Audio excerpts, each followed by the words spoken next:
திருப்பதி ஏழுமலையான் கோவிலில் அதிகாலை நேரத்தில் சுப்பிரபாத சேவையில் நடிகர் அஜித்குமார் சுவாமி தரிசனம் மேற்கொண்டார். அவருக்கு கோவில் வளாகத்தில் உள்ள ரங்கநாயக்க மண்டபத்தில் தேவஸ்தானம் சார்பில் பிரசாதங்கள் வழங்கப்பட்டன.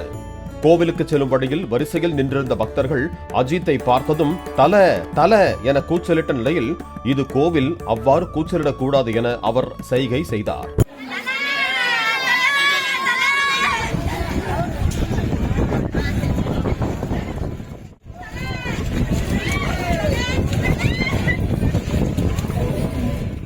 ரசிகர் ஒருவர் அன்பளிப்பாக கொடுக்க வந்த புகைப்படத்தை ஏற்க மறுத்த அஜித் மற்றவர்களுடன் செல்ஃபி எடுத்துக் கொண்டார்.